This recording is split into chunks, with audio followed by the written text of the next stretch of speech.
आप सभी का नमस्कार। आपका स्वागत है आपके अपने चैनल न्यू लक्ष्य एकेडमी पर। यहाँ तक का सफ़र अभी शुरुआती है, लेकिन उम्मीद है कि सब अच्छा रहा होगा। धीरे धीरे इसमें आगे बढ़ते चले जाएंगे। आपका और हमारा साथ बहुत लंबा साथ है, तो ये तो बस शुरुआत है। अपनी बात शुरू करने से पहले एक छोटी सी स्टोरी है, वो आपको सुनाना चाहूँगा। स्टोरी इस प्रकार है। दो भाई हैं, वे जंगल में घूमने गए।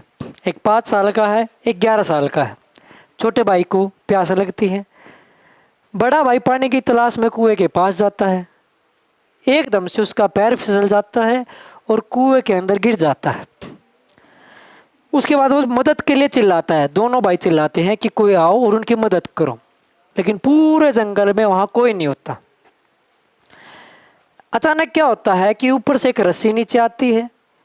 बड़े वाला भाई उस रस्सी को पकड़ता है और बाहर से कोई उस रस्सी को खींच रहा होता है। खींचते खींचते खींचते बड़े वाला भैया को बाहर निकाल देता है। तो वो देखता है खींचने वाला कोई और नहीं, उसका छोटा भाई है। अरे ये कैसे हो गया?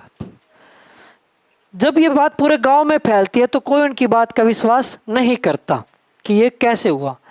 अंत में उसके परिवार वाले एक बहुत ही समझदार इंसान के पास उनको लेके जाते हैं और कहते हैं, दादाजी क्या ये बच्चे जो कह रहे हैं उसमें कुछ सच्चाई है? हम गांव वाले उसमें यकीन नहीं कर रहे, जो सच है आप बताइए। तो दादाजी थोड़ी देर सोचने के बाद फिर कहते हैं कि ये जो कह रहे हैं वो बिल्कुल बिल्कुल ठीक है। छोटे वाले भैया ने ही बड़े को बचाया, और वो बस एक चीज़ से संभव हो चुका। क्या वो आपको पता है क्या है?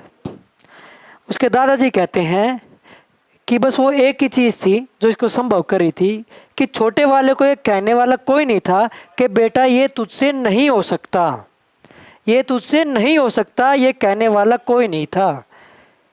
यानी इसका मतलब ये है कि पूरी ताकत आपके अंदर है, लेकिन आप घिरे हुए हो ऐसे नकारात्मक शक्तियों से जो आपको कमज़ोर कर देती है। उनसे बचना, बस अपनी ताकत को पहचानना है और लक्ष्य हासिल करना है। आइए न्यू लक्ष्य पे चलते हैं अगली क्लास के लिए। जैसे साथियों आपको पता है हमारी हिंदी की आज दूसरी क्लास है। कौन सी क्लास है? दूसरी क्लास है। पिछली क्लास में हमने स्वर के बारे में जाना था। स्वर कितने होते हैं, स्वर का क्या है, लघु स्वर क्या है, दीर्घ स्वर क्या है, प्लुत स्वर क्या है, ये हमने जाना था। आज हम जानेंगे व्यंजन क्या है। व्यंजन आपने पढ़े तो होंगे। देखो वर्णमाला में हमने पढ़ा, स्वर पढ़े हैं, व्यंजन पढ़े हैं। स्वर उस दिन 11 थे, लेकिन कुछ उसके अलावा लिपि संकेत भी थे। जैसे डॉक्टर वाला ओ, वो एक अलग से लिपि संकेत है, स्वर की कैटेगरी का नहीं है। इसी प्रकार वर्णमाला में हमारे व्यंजन कितने हैं? कितने हैं व्यंजन? 33। कितने व्यंजन हैं? 33। लेकिन लेकिन लेकिन इस बात को लेकर भी आपके भी मन में एक डाउट आएगा। 33 तो नहीं, ये तो ज़्यादा होने चाहिए। वो मैं आगे बताऊंगा कि कहाँ ज़्यादा होने चाहिए, ऐसा क्यों डाउट मन में आता है, और ऐसा क्या है कि 33 ही व्यंजन है। आइए देखते हैं। चलो देखो, हमारे जो व्यंजन होते हैं उनकी कुछ कैटेगरी होती है। स्पर्श व्यंजन, अंतस्थ व्यंजन, संयुक्त व्यंजन। तो सबसे पहले जो हमारे होते हैं 5 गुना 5 यानी 25। ये 25 जो हमारे व्यंजन है वो इस प्रकार है, ध्यान से देखना। बचपन से यही सिखाए जाते हैं। क, ख, ग, घ। अब ये बताओ ये क्या है? बताओ। बचपन से सिखाया जाता है अंक खाली, अंक खाली, यह खाली, अना खाली। क्या है ये? ध्यान से देखना। ये है अंग। अंग क्या है ये? अंग। तो सर जो मैडम बचपन से सिखा रही थी अंग खाली, कैसे कबूतर, खैसे खरगोश, गैसे गमला, गैसे घर, अंग खाली, ये क्या भाई अंग खाली? अंग खाली को अंग खाली इसलिए कहा जाता है क्योंकि कभी भी हिंदी के इतिहास में, वर्तमान में, भविष्य में अंग खाली से हमारे पास कोई भी अंग से बनने वाला कोई भी शब्द नहीं है जो अंग से शुरू होता हो, इसीलिए हम इसको अंग खाली कह देते थे।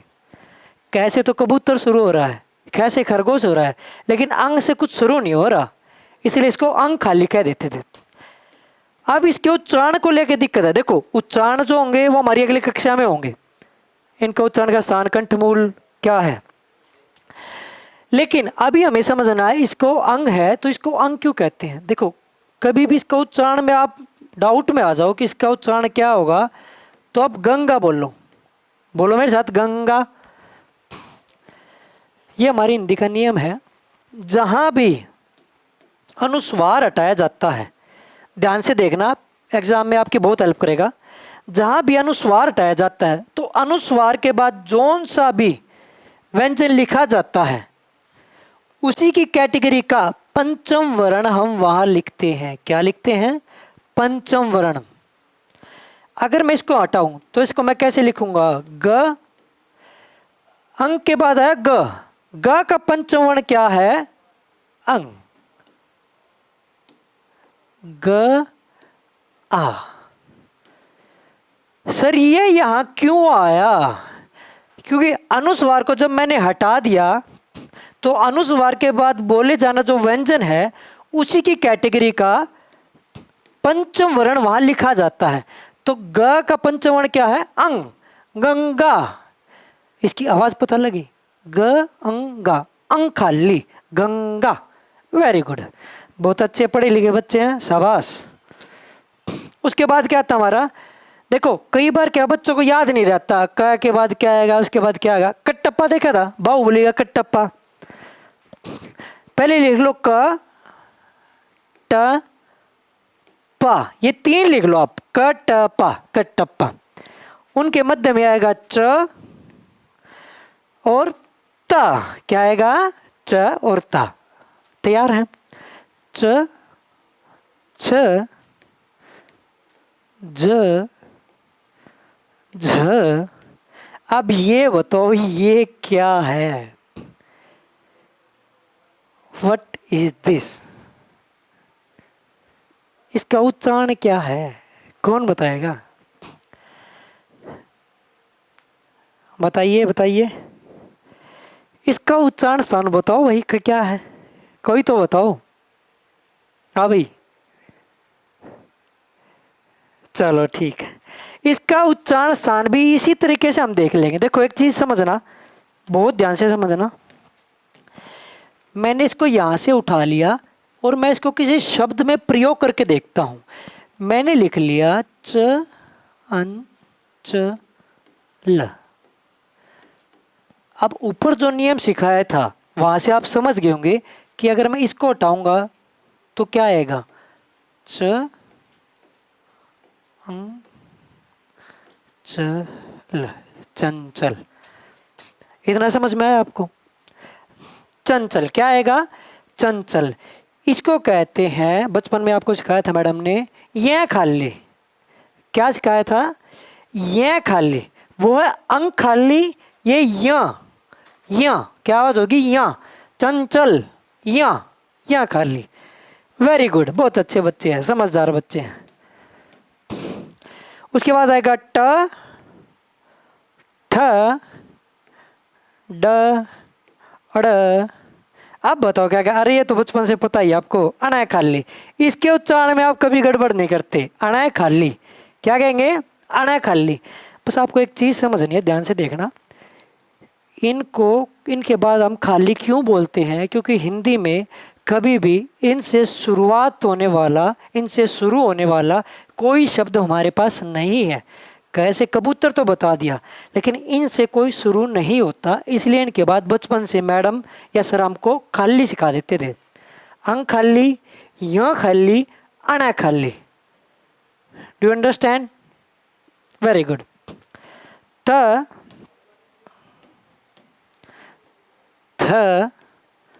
द, ध, न। Very good. प, फ, ब, भ, मा। चलो भाई एक बार मेरे साथ काउंट करना, 1 2 3 4 5, ये हो गया पंचम वर्ण। अब इधर भी देखो 1 2 3 4 5, तो बताओ बताओ अंकुर बताओ कितने हो गए? 5 गुना 5 कितने हो गए मेरे बच्चे? 25। तो हमारे स्पर्श व्यंजन कितने हो गए? 25। स्पर्श व्यंजन तो आपने समझ लिए, लेकिन किसी बच्चे ने ये नहीं पूछा सर इनको स्पर्श व्यंजन क्यों कहते हैं। देखो ऐसे रटने से तो काम चलेगा नहीं, थोड़ा सा समझो।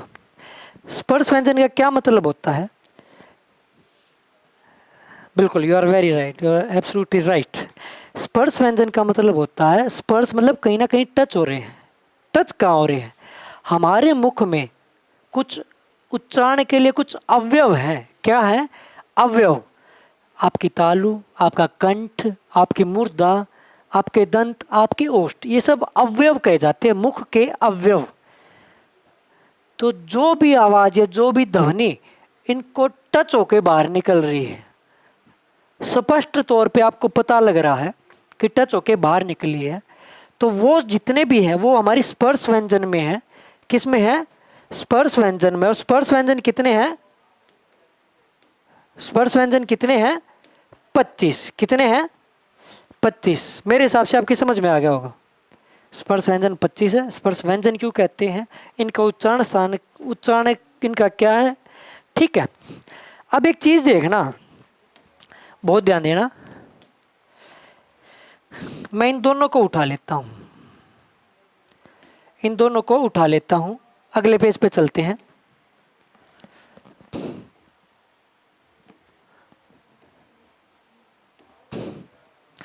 आपने ये तो वहां से उठा लिए, शायद दिखाई नहीं दे रहा है अच्छे से। हाँ ठीक है, ये तो आपने उठा लिए, ड से डमरू, ड से ढक्कन। लेकिन अब एक चीज ध्यान देना,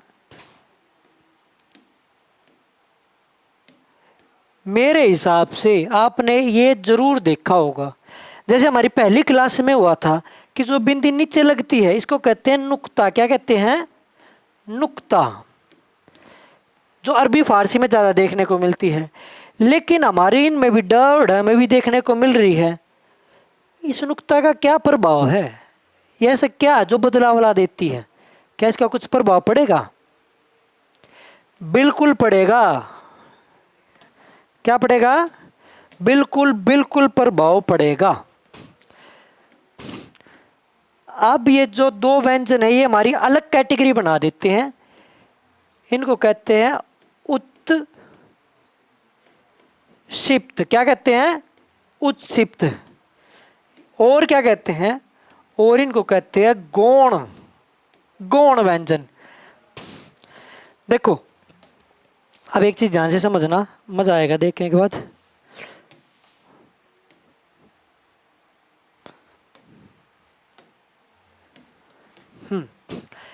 उत्क्षिप्त का क्या मतलब है? देखो मैंने बताया था हमारे हिंदी में जितने भी हम शब्द जानेंगे ना, जितना ज्यादा उसके उनको टुकड़ों में समझते चलेंगे। उत्क्षिप्त बना है उत जमा क्षिप्त से, उत जमा क्षिप्त से। उत का मतलब ऊपर जाना से कहते हैं उत्थान, ऊपर जाना। उत का मतलब ऊपर जाना। क्षिप्त का मतलब गिरना, क्षिप्त का मतलब फिसलना, गिरना। यानी आप ऊपर जा रहे थे और आप एकदम से नीचे गिर गए। आप ऊपर जा रहे थे और एकदम से नीचे गिर गए। ऐसा क्या है? जब हम बोलते हैं, देखो ड से डमरू, बोलो ड से डमरू, और एक बोलो सड़क, एक बोलो सड़क। कौन से ड में ज्यादा ताकत है? आराम से सोचो, आराम से देखो और बताओ। अंकुर, बेटा अंकुर, कौन से ड में ज्यादा ताकत है? बोलो। बिल्कुल, वेरी गुड। जब आप बोलते हो डमरू, डमरू, तो ड में ज्यादा जोर लगाते हो। लेकिन जब आप बोलते हो सड़क, तो जो आपका ये ड है ये एकदम से निकल जाता है, यानी इसमें उतनी ताकत नहीं है। बस इतना ही फर्क है। जिसमें ताकत नहीं है वो उत्क्षिप्त है, क्योंकि आपकी जीभ जैसे ऊपर मुड़ी मूर्धा की तरफ गई, लेकिन वो पूरी जा नहीं पाई और बीच में ही नीचे गिर गई। उत्क्षिप्त, उत्क्षिप्त। इसलिए इसमें ज्यादा ताकत नहीं होगी तो ये उत्क्षिप्त है। ये दोनों हमारे जो व्यंजन है उत्क्षिप्त है, ये पूरा उच्चारण नहीं कर पाते, जैसे डमरू, सड़क। एक चीज और मोस्ट इंपोर्टेंट है, ध्यान रखना, तकरीबन जहां भी शब्द में कहीं भी आपको ये दोनों मिलेंगे, तो जब ये बीच में आएंगे तो हमेशा उत्क्षिप्त वाले होंगे, यानी जिनके नीचे नुक्ता लगी होगी। लेकिन कहीं भी स्टार्टिंग में होंगे, किसी शब्द की शुरुआत में होंगे, तो ये पूर्ण रूप वाले होंगे, उत्क्षिप्त वाले नहीं होंगे। ऐसे क्यों? क्योंकि जब भी ये स्टार्टिंग में आते हैं तो इनको जीभ को पूरा मुड़ने का समय मिल जाता है, तो इनका उच्चारण शुद्ध होता है। लेकिन जब कभी भी ये बीच में आते हैं तो जीभ पूरी मुड़कर मूर्धा की तरफ नहीं जा पाती, वो बीच में गिर जाती है। इसलिए बीच में हमेशा नुक्ता वाले मिलेंगे आपको। कौन से मिलेंगे? यानी उत्क्षिप्त मिलेंगे। मेरे हिसाब से समझ में आ गया होगा। वेरी गुड, बहुत अच्छे बच्चे हैं। ऐसे स्माइलिंग फेस के साथ आगे चलते रहेंगे। आप इसकी रिवीजन करो 1 सेकंड के लिए। अब अगली कैटेगरी क्या है? देखो, 5 गुना 5 25 तो वो हो गए, 2 हमारे उत्क्षिप्त हो गए।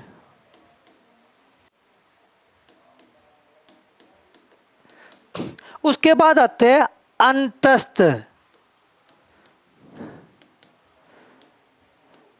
अंतस्थ।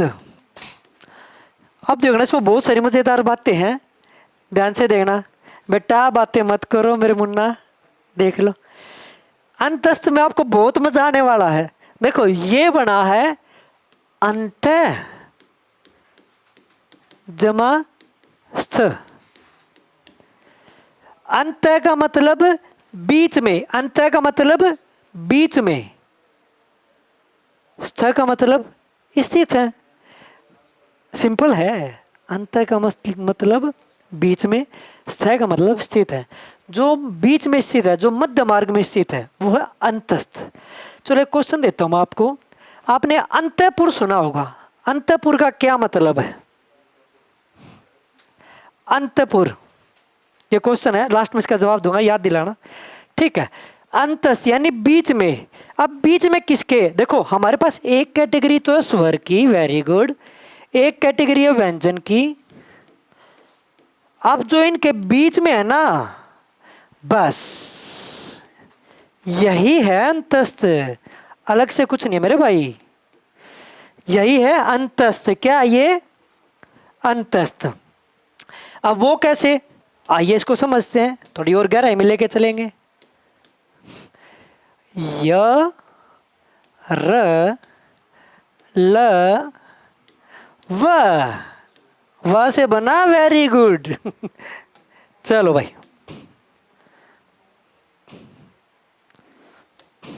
अब देखो, य र ल व, बहुत गहरी बात आज सीखने को मिलेगी।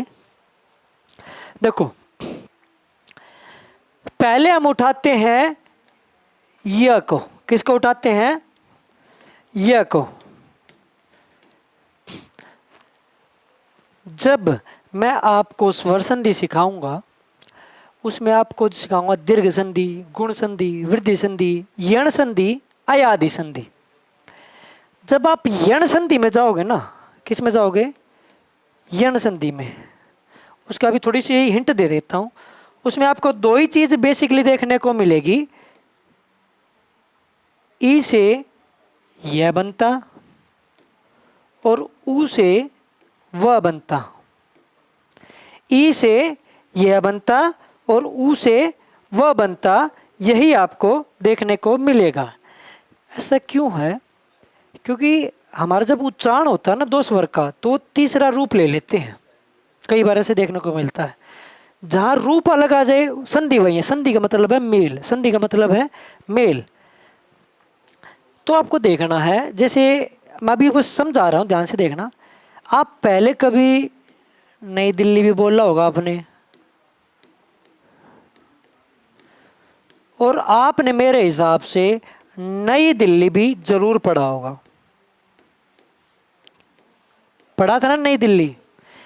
यानी ई और यह, इनमें कुछ तो हुआ संधि, यानी कुछ तो ऐसा जो इनको कॉमन बना देता है, इनके उच्चारण को कॉमन बना देता है। वो जब हम स्वर संधि करेंगे उसमें बारीकी से समझेंगे, लेकिन अभी बस इतना देख लो, आपका यह बना है ई से, इसका एग्जाम्पल ये रहा, और वह बना है ऊ से। वह किससे बना है? ऊ से। देखो आप समझ लो, एक एग्जाम्पल ही है, आपने हलू आ भी देखा होगा और आपने हलू वाह भी देखा होगा। यानी जो ऊ है और कहीं ना कहीं वह है, देखो आ तो सेम है, ये भी आ है ये भी आ, लेकिन ऊ और वाह में कुछ ना कुछ संधि है, कुछ ना कुछ ट्विस्ट है। ये ट्विस्ट समझ गए ना तो आपकी यण संधि और आयासी आयादी संधि खत्म। बस एक छोटा सा ट्विस्ट समझना है जब हम संधि करेंगे। अभी बस आप इतना समझ लो, यह ई से और वह ऊ से संबंधित है, इसलिए ना तो पूर्णतः स्वर है ना पूर्णतः व्यंजन है, इसकी एक कैटेगरी है अंतस्थ व्यंजन। चलो भाई, अब हम समझते हैं रा। क्या समझते हैं निधि? रा। रा बना है री से। किससे बना है? री से। किससे बना है? री से। अब ये सर, ये तो देखो वैसे तो बहुत आसान है, ऐसी डाउट वाली है, ऐसे चिंता में मत आओ, बहुत आसान चीज़ है। फिर भी एग्जांपल देख लो, जैसे आप बचपन में एक साल में कितनी ऋतुएं आती हैं, और कहीं ना कहीं आजकल कोई ऋतु को ऐसे भी लिखता होगा, ऋतु।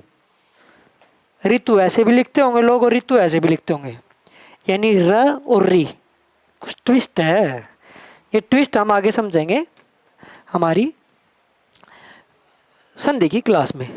अब एक चीज़ जो कह रहा था ना मैं, सबसे बारीक चीज़ आएगी, अभी वो सबसे बारीक चीज़ का टाइम है, एक बार वो देख लो।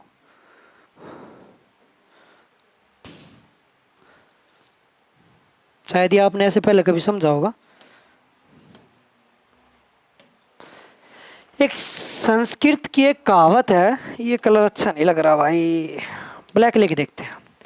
संस्कृत की एक कहावत है, हमेशा याद रखना, र लयो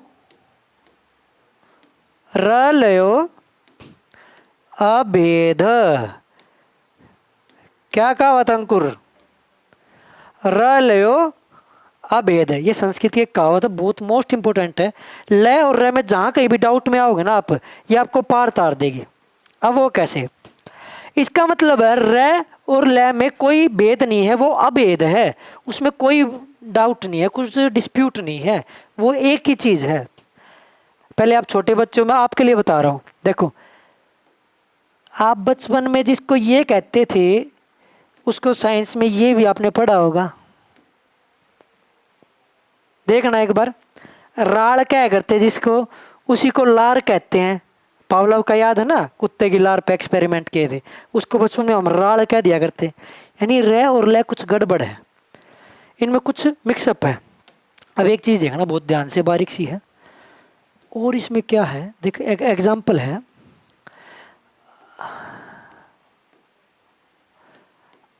अनुलोम विलोम।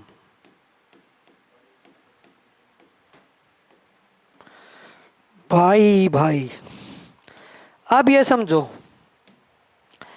भाई, ये क्या चीज़ है अनुलोम विलोम, ये क्या चीज़ है? रामदेव जी को सबने देखा होगा, योगासन करते वक्त जरूर देखा होगा, पतंजलि के शोरूम तो जरूर देखे होंगे। अनुलोम विलोम ये क्या चीज़ है? अनुलोम विलोम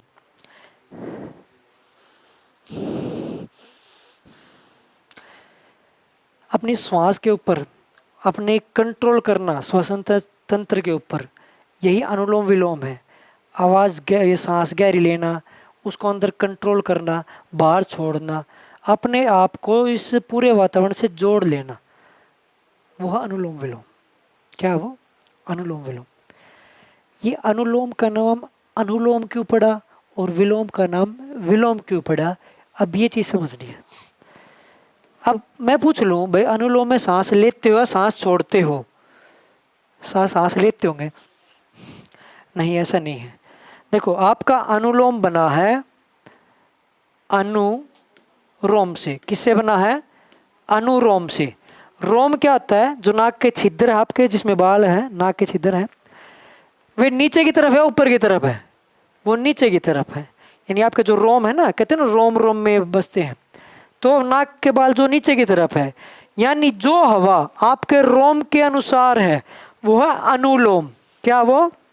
अनुरोम या अनुलोम। और जो आपके नाक के छिद्र और बालों के विपरीत है वो है विलोम या विलोम। अनुलोम विलोम। बस जो अनुलोम विलोम था वही अपना रूप बदल कर लेकर चले गए अनुलोम और विलोम में। यहाँ से एक चीज समझ में आई है, जो र है और जो ल है इसका आपस में कुछ ना कुछ संबंध है, कुछ ना कुछ संबंध है, इनके उच्चारण में कुछ ना कुछ है। इसलिए कहा जाता है र ले अभेद, इसमें कोई भी अंतर नहीं है, वो र से ही निकला है ल। एक चीज समझ में आई। दूसरी एक चीज और देख लो, ल के लिए अगला पेज लिखते हैं हम।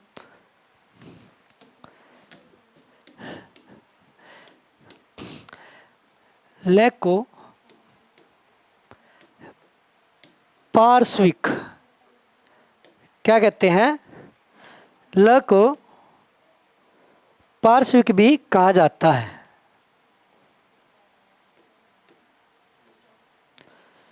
पार्श्विक का क्या मतलब होता है?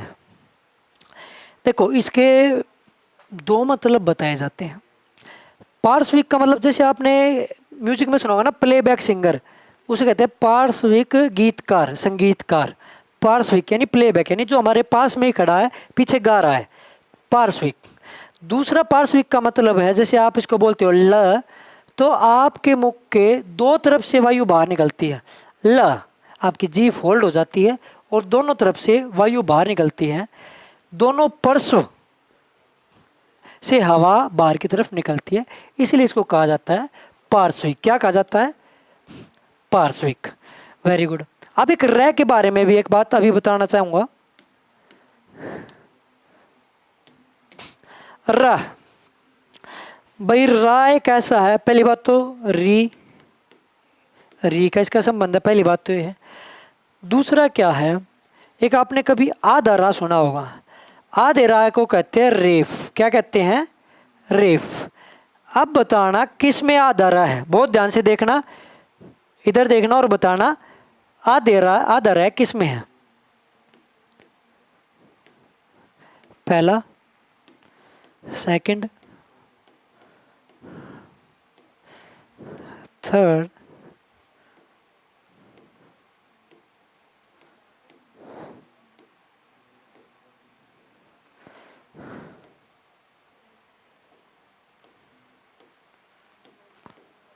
आप बताओ आधा र किस में है?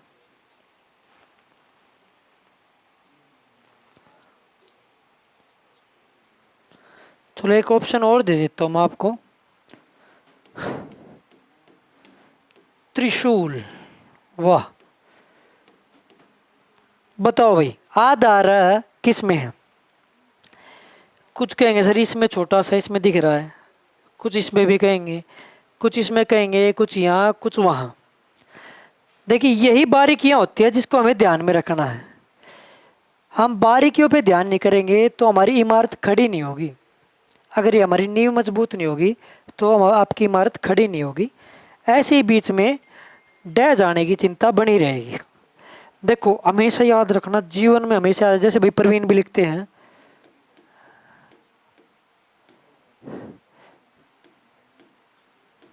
आप प्रवीण भी लिखते हो या आप कुछ भी ऐसा लिखते हो जिसमें आपको र लगा हुआ दिखता है या कोई भी व्यंजन है जो नीचे लगा हुआ है, ध्यान देना कभी भी हिंदी में कोई भी व्यंजन नीचे लगा हुआ है तो वो पूर्ण है और जो भी ऊपर है वो आधा है। आधा होने का मतलब ये नहीं कि आधा कट गया, आधे का मतलब उसमें स्वर नहीं है। क्या नहीं है उसमें? स्वर नहीं है। देखो मान लो मैं एक लकड़ी का सहारा लेके चल रहा हूँ, एक डोगा है मेरे पास, मैं चल रहा हूँ। अब ये बताओ क्या ये डोगा पूरा है या मैं पूरा हूँ? भाई डोगा तो पूरा है, मैं ही तो अधूरा हूं, मेरे में तो कुछ गड़बड़ हो रही है, डोगा तो पूरा है। बस कभी भी हिंदी में जो भी व्यंजन नीचे लगता है वो पूरा है, और जो व्यंजन ऊपर है वो सहारा लिए हुए है और वो आधा है, उसमें स्वर नहीं है। I hope you understand. जैसे अब क्या करते हैं, कुछ गड़बड़ करते हैं लोग, मैं भी बताता हूं आपको। अगर मैं कहूं भाई प्रवीण लिखा है, अगर मैं इंग्लिश में इसको लिखने को बोलूं तो इंग्लिश में कुछ लिखेंगे PARVEEN।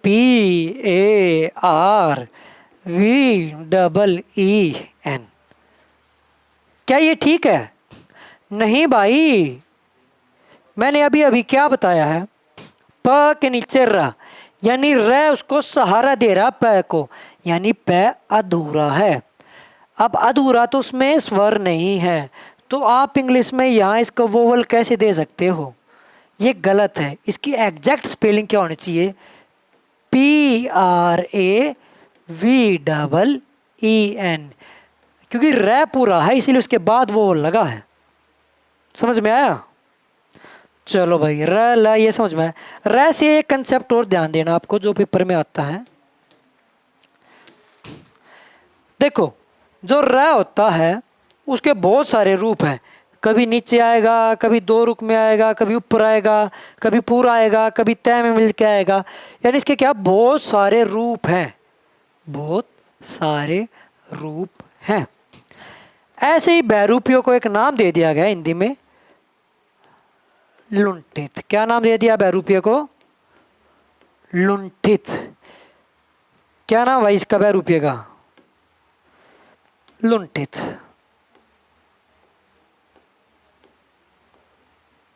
लुंठित क्यों कहा गया है? देखो, लुंठित की भी दो वजह हैं। पहली बात तो इसके रूप बहुत है, इसके रूप बहुत है।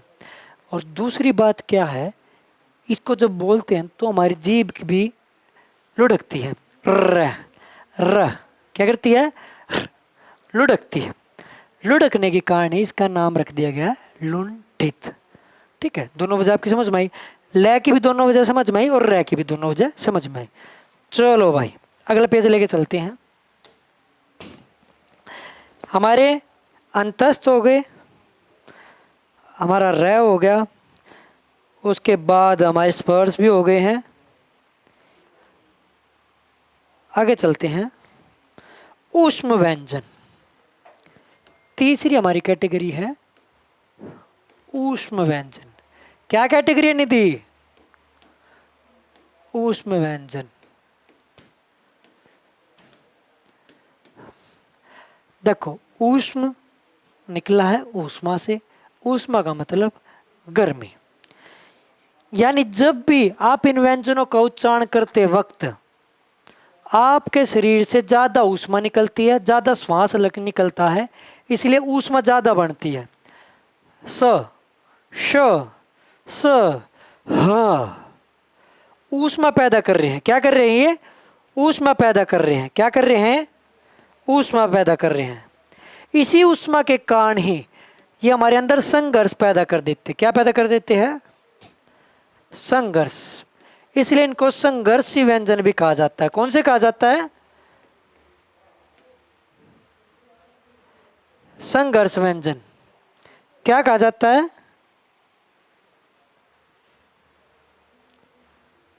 ये स्लाइड काट दियो भाई, दोबारा ले आइयो एक स्लाइड।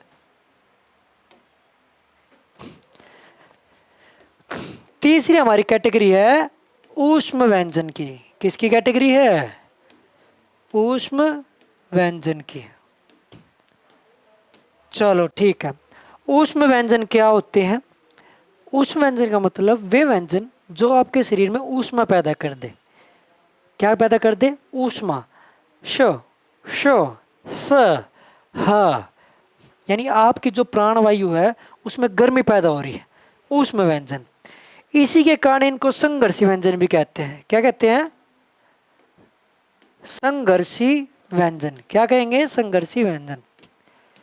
यानी वे व्यंजन जो अंदर संघर्ष पैदा कर रहे हैं, टकराव ज्यादा पैदा कर रहे हैं, ऊष्म व्यंजन कहलाते हैं। अब एक चीज देखना, इनके उच्चारण के ऊपर आता भाई। केवीएस कैंट्रो में बार बार ये पूछा जाता है, खास तौर पर ये उत्तर भारत की बेल्ट से, क्योंकि यहाँ पर इनके उच्चारण, सब के उच्चारण एक जैसे हैं। इसलिए नॉर्थ की बेल्ट से खास तौर पर केवीएस में जरूर पूछा जाता है कि इनका उच्चारण क्या है। थोड़ा सा टाइम लगेगा।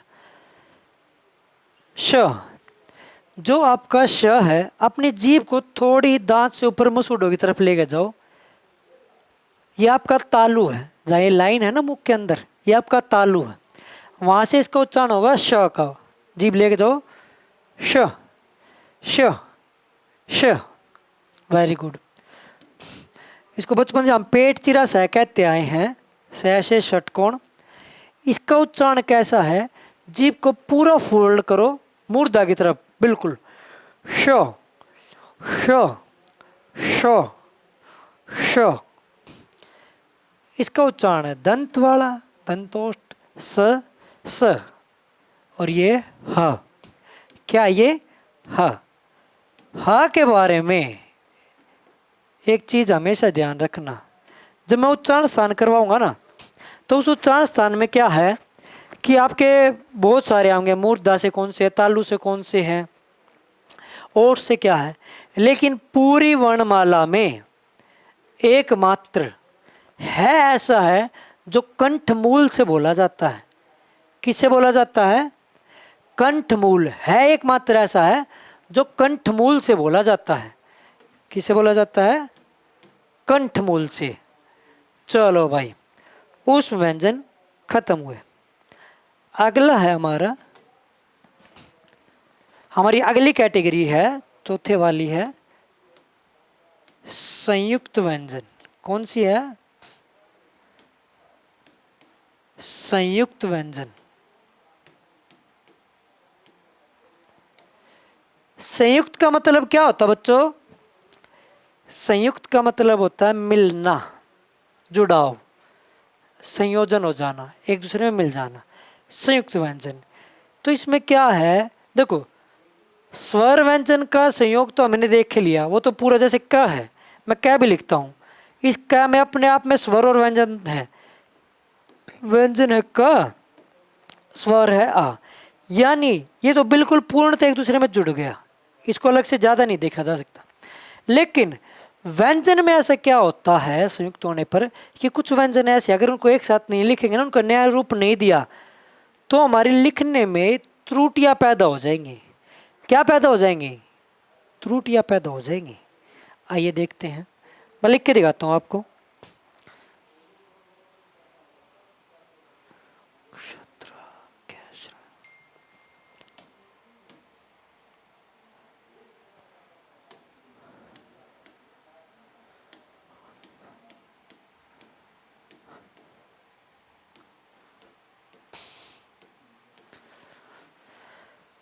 चलो भाई, त्रुटियां क्यों बनी, क्या कारण था, छोटा सा वो समझेंगे।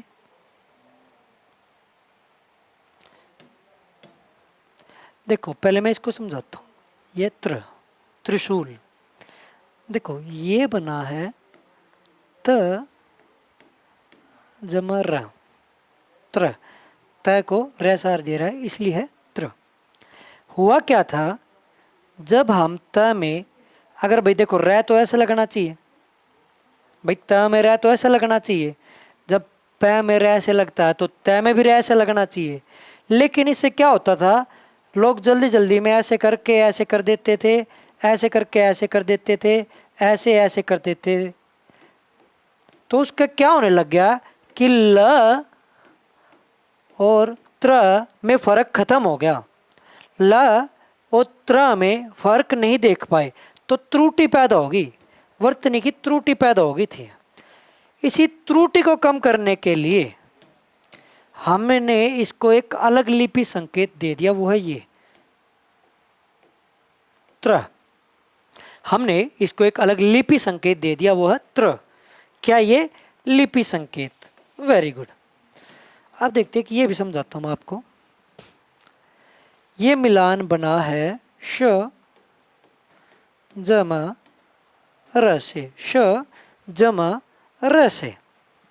हुआ क्या था, लोग जल्दबाजी में ऐसे लिखना शुरू कर देते थे।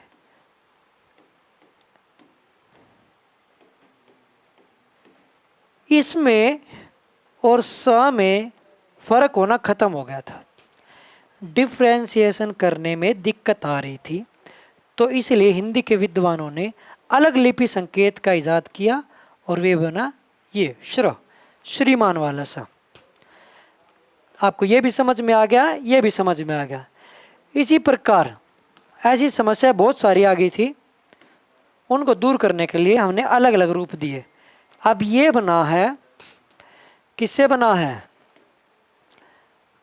क जमा श, क जमा श, और ये बना है ज जमा या।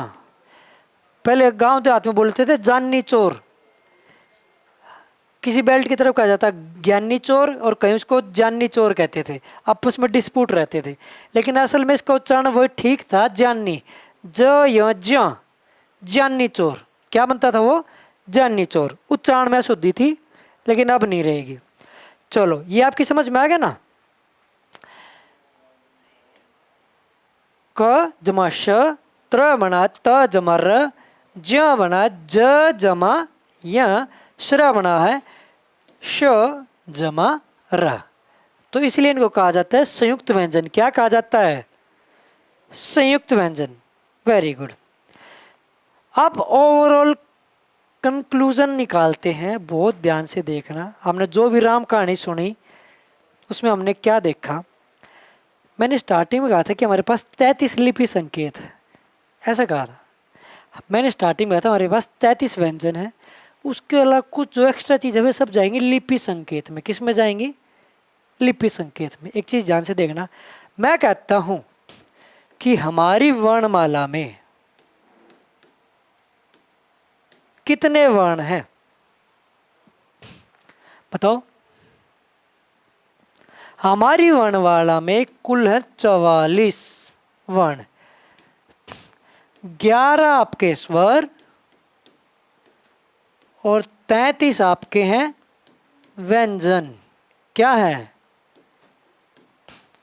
लेकिन मैंने तो अभी बहुत सारी चीजें और बताई हैं, उत्सिप्त भी हैं, संयुक्त भी है, ये सब क्या है। चलो इनको जोड़ते हैं एक बार। क्या करते हैं, क्या करते हैं पवन सर, चलो भाई। 44 क्या है, वर्ण हो गए हैं जो मैंने आपको बताए हैं। उसमें जोड़ेंगे 2 हमारे हैं उत्सिप्त। क्या है, उत्सिप्त। उसके अलावा हमारे हैं 4 है संयुक्त। क्या है, संयुक्त। उसके अलावा 2 हमने किए थे अयोग वाह। अयोग वाह याद है, भूल गए, अंग आहा। संयुक्त मैंने अभी करवाए, उत्सिप्त आपको मैंने बताए थे ड ढ। ठीक है, चलो अब इनको जोड़ के देखे भाई, तैयार हो। 4 5 6 7 8 9 10 11 12, 12 का 2 आज लगे 1, 4 और 1 5। अब ये 52 क्या है, ये 52 क्या है, ये 52 है लिपि संकेत। क्या है ये 52, लिपि संकेत। एग्जाम में अगर कभी भी आता है, ये आया भी है, अगर आता है वर्णमाला में वर्ण कितने हैं 44 44, अगर आ जाए लिपि संकेत कितने हैं 52 52। चलो भाई मैं क्वेश्चन पूछता हूँ, ध्यान से ध्यान देखना, बहुत काम की चीज़ है। क्वेश्चन यही पूछता हूँ कि हमारे लिपि संकेत कितने हैं। ऑप्शन दे रहा हूँ 51 53 54 55। अब क्या लगाओगे? मैंने तो 52 बोला है, अब क्या लगाओगे? अब बोलना मेरे बच्चे। 51 लगाएगा? 52 तो मैंने प्रूव कर दिए। यानी इसमें हम कुछ जोड़ सकते हैं, घटाने का तो सवाल ही नहीं, प्रूफ कर दिया 52 तो। जुड़ेगा क्या? लेकिन जब मैंने आपको जब स्वर वाली क्लास में बताया था तो हमारे पास एक जो ऐड देखो, डॉक्टर वाला ओ बताया था ना, डॉक्टर ऑडिटर इसमें लगता है। तो एक 53 अगर कभी बाय चांस 52 ऑप्शन में नहीं है तो 53 वाला है आपका ओ, जैसे ऑफिसर में लगता है। इसको कहते हैं आगत स्वर। क्या कहते हैं? बस, क्या कहते हैं इसको? आगत स्वर। अगर बाय चांस जिंदगी में कभी 52 ऑप्शन में नहीं है तो 53वां है, क्योंकि इसमें हम ओ को भी जोड़ लेता है। हमारी हिंदी की विशेषता है, पहली बात तो ये कठिन से सरल की तरफ चलेगी, और दूसरी बात है ये सबको एक्सेप्ट कर लेती है। क्या कर लेती है? एक्सेप्ट, अपने में मिला लेती है। तो बस ये यहाँ तक हो गया। हमारा स्वर और व्यंजन आज दोनों कंप्लीट होते हैं। इसके बाद अगली क्लास होगी इनके उच्चारण स्थान के ऊपर। क्वेश्चन बहुत आते हैं, हमेशा ही आते हैं एग्जाम में जहाँ भी होगा। तो चलो एक लास्ट में जाने से पहले एक बात कहनी है। खुद ही को कर बुलंद इतना, खुदा बंदे से खुद पूछे, बता तेरी रजा क्या है। अब तुरंत ही बहुत जल्दी आपकी मैडम से क्लास होंगी। निधि मैम है हमारी, वर्किंग है, स्पेशल उन्होंने छुट्टी ले रखी है आप सब के लिए। तो बहुत जल्दी सीडीपी की और साइकोलॉजी क्लास उनकी स्टार्टिंग होने वाली है। तो चलो, जय हिंद, जय भारत।